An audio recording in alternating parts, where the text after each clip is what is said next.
अरावली में कोई भी रिलैक्सेशन नहीं दिया गया है। पहली बात, अरावली भारत के 4 राज्यों में है, दिल्ली, हरियाणा, राजस्थान, हरियाणा और गुजरात।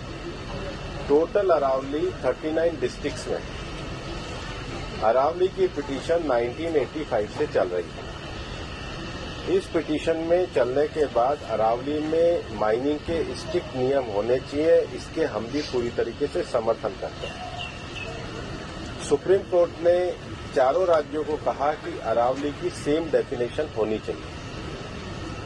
सेम डेफिनेशन में 100 मीटर को, जो कि 1968 का जो जियोलॉजी का स्टडी है रिचर्ड मॉर्फी, उसके कारण है। कुछ यूट्यूब चैनल ने और कुछ लोगों ने एक कंफ्यूजन खड़ा कर दिया कि 100 मीटर का अर्थ होगा टॉप के 100 मीटर। ऐसा नहीं है। उसका जो बेस स्ट्रक्चर है, जो पर्वत का बेस स्ट्रक्चर है, अगर वो जमीन के अंदर भी 20 मीटर है, वहां से लेके 100 मीटर तक प्रोटेक्शन है। तो जो 100 मीटर का प्रोटेक्शन है, जो लोगों ने कंफ्यूजन करा है कि मतलब ऊपर का 100 मीटर है, नीचे खुदाई कर सकेंगे, वो नहीं। मैं आपको फिर क्लियर कर रहा हूं। 100 मीटर का अर्थ है टॉप 100 मीटर से बॉटम के अंदर तक जो उसका पूरा फैलाव है। पहाड़ी तो ऐसे होती है, तो उसका बॉटम तो बड़ा होता है। जहां तक उसका बॉटम जाएगा, वहां से लेके 100 मीटर तक प्रोटेक्शन है। और अगर एक पहाड़ी और दूसरी पहाड़ी के बीच में 500 मीटर का गैप है, तो वो जमीन भी अरावली रेंज मानी जाएगी। इस डेफिनेशन के आने के बाद 90% से ज्यादा एरिया प्रोटेक्टेड एरिया में आ गया। 90% से ज्यादा। मेरा ये स्टेटमेंट लिख लीजिए, टोटल अरावली का एरिया 1,47,000 स्क्वायर किलोमीटर है। इसके बाद केवल अभी की जो मेरे पास 39 डिस्ट्रिक्ट है, केवल 217 किलोमीटर, मतलब 2% में ही माइनिंग हो सकती है। और वो भी हर तरीके से नहीं हो सकती। उसके लिए भी सुप्रीम कोर्ट ने डायरेक्शन दिया है कि आपने जैसे सारंडा और झारखंड में एक पूरा पहले माइनिंग प्लान बनाया है, वो प्लान तैयार करिए।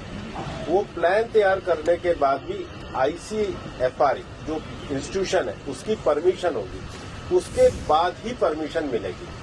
दिल्ली में कोई भी माइनिंग अलाउ ही नहीं है, ना होगी। मैं फिर दोहरा रहा हूं, दिल्ली की अरावली हिल्स में माइंस पूरी तरीके से बैन है। अरावली में लगभग 20 से ज्यादा फॉरेस्ट रिजर्व प्रोटेक्टेड एरिया वो एज इट इज रहेंगे। तो reserve area, protected area, even 100 metre भी पहले क्या होता था, जो लोगों ने करा था कि टॉप को छोड़ के नीचे खुदाई करते थे, तो वो एक तरीके से उसके चारों तरफ करते थे। अब वो भी नहीं कर सकेंगे। तो मुझे लगता है सुप्रीम कोर्ट ने जो निर्णय दिया है, ministry of environment, survey of India, geological survey of India, और जियोलॉजिकल सर्वे ऑफ इंडिया में जो इंटरनेशनल स्टैंडर्ड है रिचर्ड मार्फी, उसको दिया। उसके बाद भी मामला सुप्रीम कोर्ट में है। हम पूरी तरीके से सहयोग करने के लिए तैयार हैं। पिछले 2 साल से लगातार स्वयं प्रधानमंत्री जी ने अरावली में वृक्षारोपण किया है। ये सरकार पिछले 1 साल से 2 साल से ग्रीन अरावली का मूवमेंट चला रही है।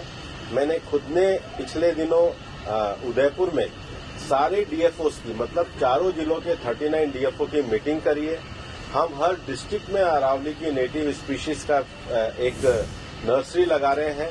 हम ग्रीन अरावली के लिए प्रतिबद्ध हैं। ये एक झूठ फैलाया जा रहा है। और सबसे बड़ी बात है कि ये जो रिपोर्ट है, ये 2006 से राजस्थान में ऑलरेडी लागू है।